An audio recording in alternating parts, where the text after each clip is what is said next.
Nightmare rest. Ethan Parker gripped the steering wheel tighter as his semi-truck rumbled down the rain-slick highway. It was nearly midnight, and his eyelids drooped with exhaustion. The glow of the dashboard cast eerie green shadows on his face, making his gaunt features look skeletal. He squinted through the steady drumming of rain on the windshield, barely able to make out the reflective road markers. "Just a little farther," he muttered to himself, trying to stay awake. His voice was the only sound besides the hum of the engine and the soft hiss of rain. He'd been driving for 16 hours straight, only stopping for gas. His dispatcher, always barking about deadlines, had demanded he get this load to Chicago by morning. Ethan had pushed himself too far, and now every mile felt like an eternity. Then, like a mirage in the storm, he saw at a rest stop a faded blue sign with a crude symbol of a bed and a cup of coffee. Relief flooded him. He signaled, shifted gears, and pulled off the highway, tires splashing through shallow puddles. The narrow access road wound through a patch of dense woods, the trees leaning over like watchful sentinels. His headlights swung left, then right, revealing brief glimpses of slick black trunks and tangled branches. Finally, the lot opened up to a small concrete parking area. Two other vehicles were there: an old station wagon with fogged-up windows and a rusted pickup truck with flat tires. No one was in sight. A dim yellow light buzzed from a single lamppost, barely illuminating the crumbling picnic tables and public restrooms. Ethan sighed and eased his truck into a far corner of the lot. He cut the engine. Silence closed in, thick and absolute. "All right," he muttered, rubbing his eyes. "Just a quick nap." He reclined his seat, pulled his jacket over himself, and closed his eyes. It started as a faint tapping. Tap, tap, tap. Ethan stirred, his mind sluggish from sleep. At first he thought it was the rain hitting the roof of the cab. But no, it was too steady, too deliberate. Tap, tap, tap. His eyes fluttered open. The glow from the lamppost outside was dimmer now, like someone had turned down the brightness. His heart thudded once, hard, as he glanced at the driver's side window. Nothing there, just streaks of rain and darkness beyond. Tap, tap, tap. This time it came from the passenger side window. His breath caught in his throat. Slowly, he turned his head. Nothing? The cab of the truck was cold now, his breath fogging the air. He scanned the lot. The station wagon and pickup truck were still in their spots, no signs of movement. "Wind," he muttered, trying to convince himself. Just the wind. He reached for the lever to recline the seat again, but as his hand moved, the tapping resumed louder this time. Tap, tap, tap. It wasn't coming from the windows. It was coming from the back of the truck. Ethan sat upright, pulse racing. Someone or something was knocking on the rear doors of his trailer. His gaze darted to his side mirrors, but the rain and fog distorted the view. Swearing under his breath, he snatched his flashlight from the glove compartment. "This better not be some punk kids," he grumbled. He shoved open the door, the cold air biting his skin. Rain drizzled down on him as he climbed out. The crunch of his boots on wet concrete echoed in the still night. He glanced toward the station wagon and pickup truck again. No movement. No one calling for help. "Anyone back there?" he called, his voice sharp and firm. Silence. Gritting his teeth, he trudged toward the rear of the truck, flashlight beams slicing through the mist. Water dripped steadily from the edge of the trailer's roof, forming a steady plink, plink, plink on the ground. He reached the back. The heavy metal doors were locked, secured with a padlock. He tested it, giving it a few shakes. Solid. No way anyone had opened it. "Damn raccoons," he muttered, stepping away. He turned, ready to head back to the cab. Then, 3 sharp taps sounded behind him. Tap, tap, tap. His heart stopped. His breath froze in his chest. Slowly, like someone turning to face a predator, he turned his head back toward the trailer. The tapping came from inside. Ethan's mind whirled. It's a prank. It has to be. Some kid must have snuck in back at the last stop. He lifted the flashlight, shining it on the rear doors. The sound had stopped. No, it's nothing. You're tired, that's all. He stepped away, his boots crunching wet gravel, and made his way back to the cab. But halfway there, he noticed something new. There was a man. No, not a man, a figure. It stood next to the rusted pickup truck, barely visible in the haze of rain. Motionless. No umbrella, no raincoat, just a tall, human-shaped figure staring in his direction. "Hey," Ethan called, holding the flashlight up. The beam wavered in his shaky hands. "You need help?" No answer. The figure didn't move. Ethan's throat tightened. His legs felt like stone as he slowly backed toward the cab. He opened the driver's side door without taking his eyes off the figure. He climbed in, locked the doors, and dropped into the seat. His breathing was shallow and fast. His eyes darted to the windshield, looking for the figure. Nothing. The lot was empty. "Come on, man," he muttered, wiping sweat from his brow. "Get a grip. You're freaking yourself out." Then, from directly behind him, he heard it. Tap, tap, tap. The back of the cab. His chest tightened as ice-cold fear rushed through him. Slowly, heart hammering, he twisted in his seat and peered over his shoulder at the rear window. It was fogged from his breath, but there was something on the other side of the glass. A handprint. Ethan's mind raced. He scrambled to start the engine, slamming his keys into the ignition. His fingers shook violently. "Get out! Get out now!" The engine roared to life and the headlights flared. He yanked the gear shift into drive. But something moved in front of him. A figure darted across the front of the truck. He slammed on the brakes, heart nearly bursting. His flashlight rolled off the dashboard and clattered onto the floor. He squinted into the rain-streaked windshield. His headlights swept across the lot, illuminating every inch. Nothing there, no running figure, no man. He stomped the gas. The tires screeched against the wet concrete, and the truck lurched forward. He swerved toward the exit, his eyes locked on the narrow road leading back to the highway. But the fog was thicker now. The trees crowded in on both sides.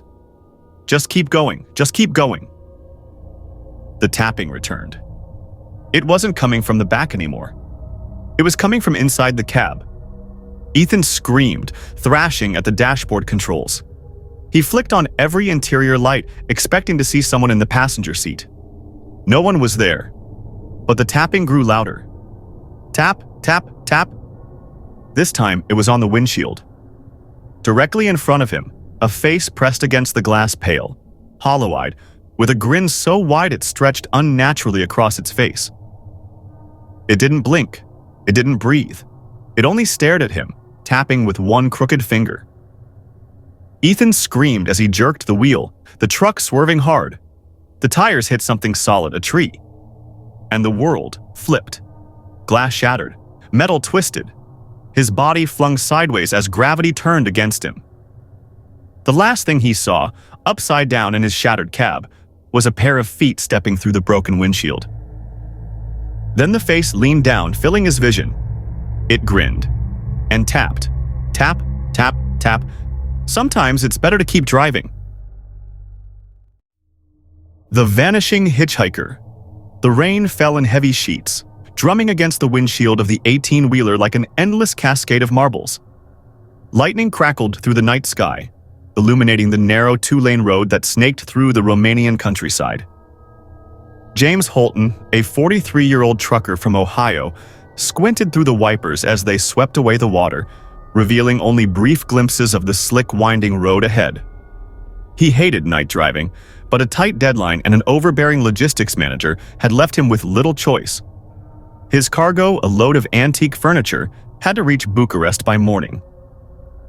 With only static crackling from the CB radio, James felt utterly alone. The road stretched on like an unending ribbon of asphalt, cutting through dense, ancient woods. His eyes darted to the digital clock on the dashboard. 2:47 a.m. Still hours to go. He sighed, his fingers drumming on the steering wheel. His eyes narrowed as a figure appeared ahead on the side of the road. It was sudden, emerging from the darkness like a ghost stepping from behind a curtain. The beam of his headlights caught the figure, a woman, soaking wet, standing in the rain with one arm raised, thumb out. Her long black hair hung in tangled clumps over her face, her white dress clinging to her body like a second skin. James instinctively lifted his foot from the accelerator. A hitchhiker, out here in the middle of nowhere. His gut told him to drive on. He'd heard enough cautionary tales from other truckers to know picking up strangers at night was a bad idea. But something about her stopped him. "Damn it," he muttered, slowing the rig to a crawl. He pulled over just ahead of her, flipping on the hazard lights. Through the side mirror, he watched as she moved with slow, deliberate steps toward the passenger side door. Lightning flashed again, illuminating her face for a split second. Pale skin, hollow eyes, no smile. Just a face too calm for someone caught in a storm. He leaned over, unlocked the door, and pushed it open. "You need a ride?" James called out, shouting over the roar of rain. The woman stepped up into the cab without a word. Water dripped from her clothes, pooling on the rubber floor mat. She sat stiffly in the seat, her hands folded neatly in her lap, her head turned forward, staring through the windshield. She didn't even glance at him. "You all right?" he asked, pulling back onto the road. She didn't respond. James glanced at her from the corner of his eye. Her face was eerily calm, eyes fixed straight ahead. Her lips barely moved as she finally spoke. "Thank you," she whispered, voice so soft it was almost drowned out by the rain. "No problem," James replied, uneasy now. Her voice had a strange echo to it, like it was coming from inside a tunnel. He reached for the dashboard. "Radio's busted, but I got music if you want."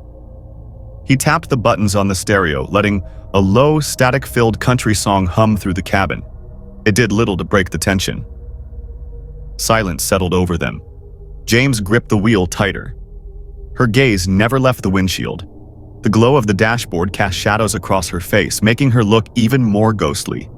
The rain outside intensified, the rhythmic pounding of drops against the roof like 1,000 tiny footsteps. "Where you headed?" James asked, trying to ease his nerves. "Home," she said, still not turning her head.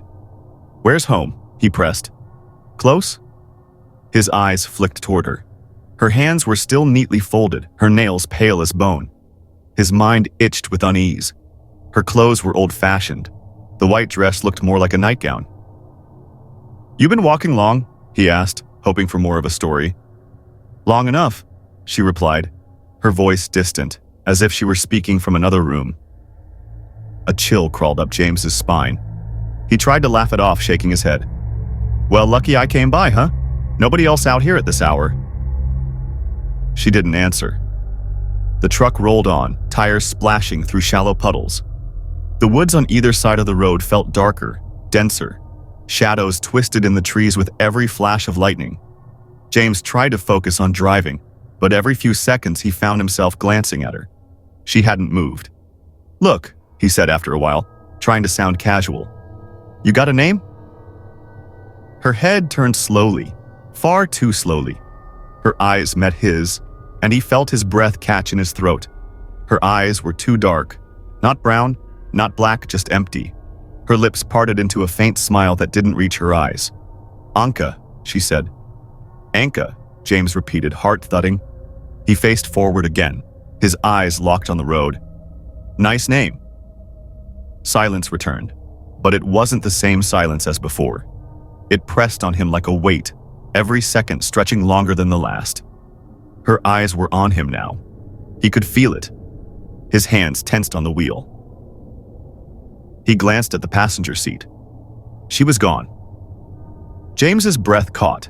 His eyes darted around the cab, his heart racing like an engine on overdrive. He flicked his eyes to the side mirror. No one on the road, no one behind him.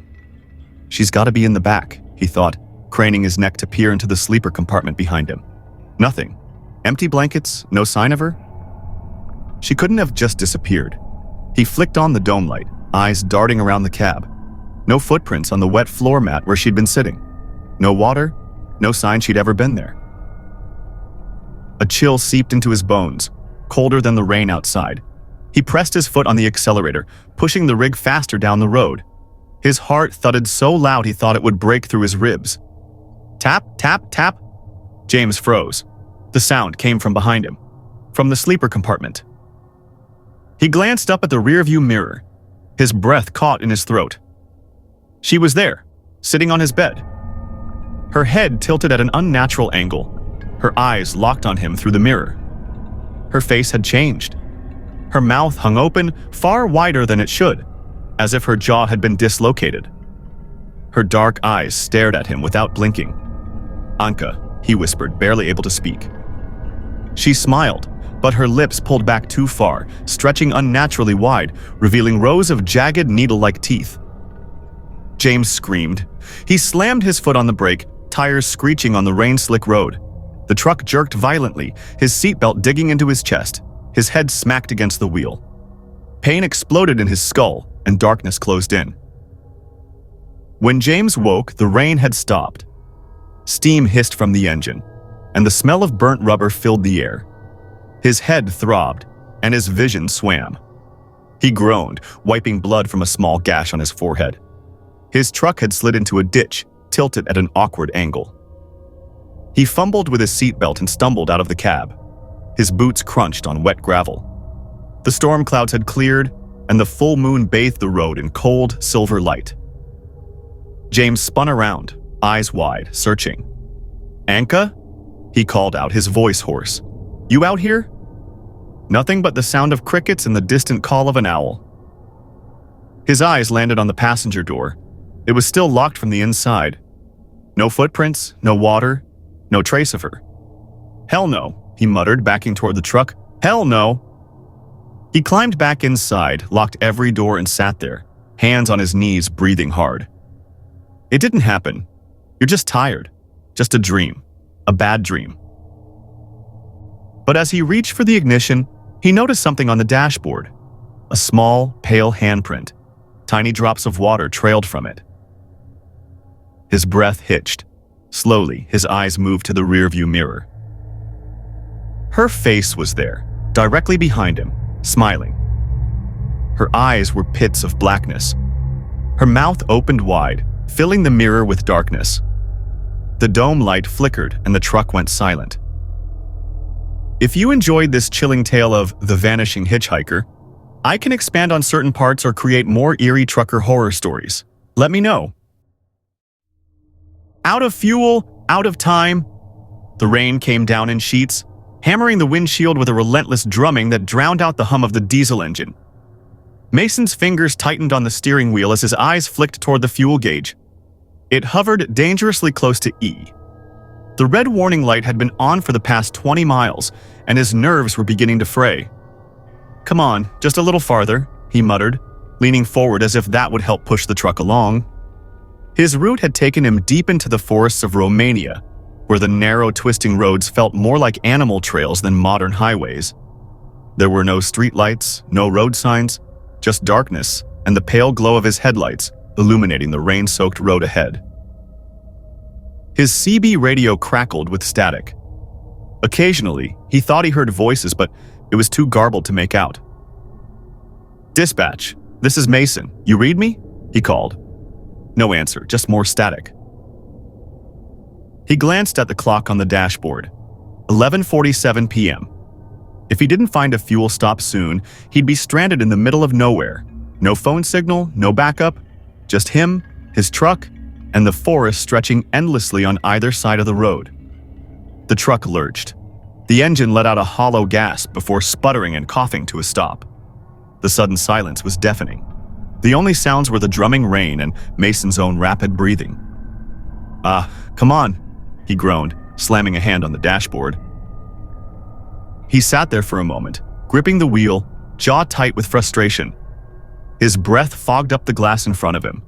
Rainwater streaked down the window, warping the view of the endless forest.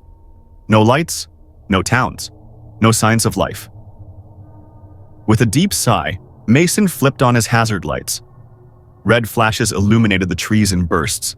Shadows danced and flickered like a crowd of people just beyond the tree line. He squinted, convinced his eyes were playing tricks on him. "Just the rain," he muttered to himself, unbuckling his seatbelt.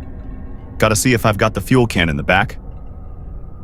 Stepping out into the rain was like being slapped in the face with icy water. It soaked through his hoodie in seconds. He rounded the side of the truck, his boots crunching on the gravel shoulder. The world smelled of wet earth and damp pine. At the back of the truck, he lifted the latch to the storage compartment. Inside, the dim glow of his phone's flashlight revealed nothing but a ragged emergency kit, a spare tire, and a first aid box. No fuel can. "Of course," he muttered, running a hand through his wet hair. He wiped rain from his face and peered down the road. Still nothing but darkness stretching in both directions. Then he heard it. A soft tap tap tap coming from behind him. He spun around, scanning the shadows of the forest. Nothing moved. Only the rain striking leaves and branches, making them sway. He swallowed hard, his heart knocking against his ribs. "Probably a branch," he told himself. The tapping came again, louder. Tap, tap, tap. It wasn't behind him this time. It was coming from the truck. He slowly turned his head toward the driver's side door. Water streamed down the window, but through the streaks he thought he saw something. A pale, splotchy shape pressed against the glass. A face. Mason's breath caught in his throat. He took a step back, nearly slipping on the wet gravel. His eyes widened as he realized what he was seeing. There was a man on the other side of the window, forehead pressed to the glass, eyes wide, unblinking. His mouth was moving, silently mouthing words Mason couldn't hear. "Hey," Mason shouted, regaining his footing. "What the hell are you doing?" No answer. The face didn't move. It didn't blink. It just stared. A surge of adrenaline jolted through him. He ran around to the passenger side of the truck, yanked the door open, and scrambled inside, slamming the lock button on the door. His heart was pounding in his ears. The driver's side window was clear. The face was gone. Rain still cascaded down in silver rivulets, and the forest beyond was still. No man. No one in sight. "You're losing it, Mason," he muttered, wiping water off his face. His clothes were soaked, and he was shivering. His fingers hovered over the ignition, but the truck wouldn't start. No fuel, no power. The CB radio hissed with static. "Don't! Stop!" The voice was faint, barely audible over the static. Mason froze, his fingers trembling above the radio dial.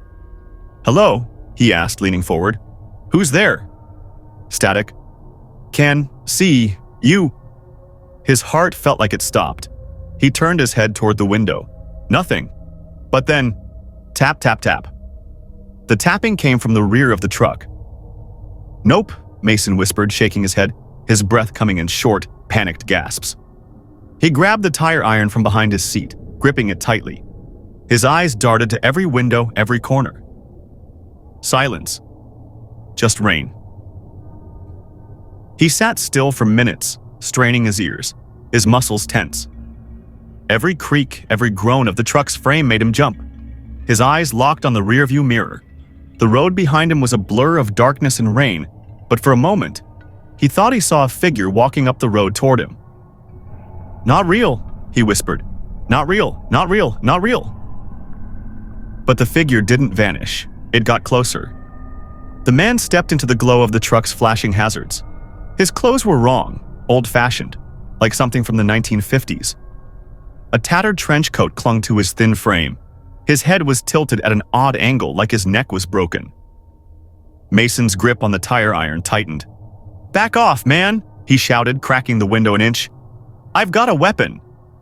The man didn't stop. He walked slowly, his steps unnaturally stiff, legs dragging like they didn't work properly. Tap, tap, tap. Mason's heart jumped into his throat. It came from the window beside him. He turned sharply and saw it, the same face from before.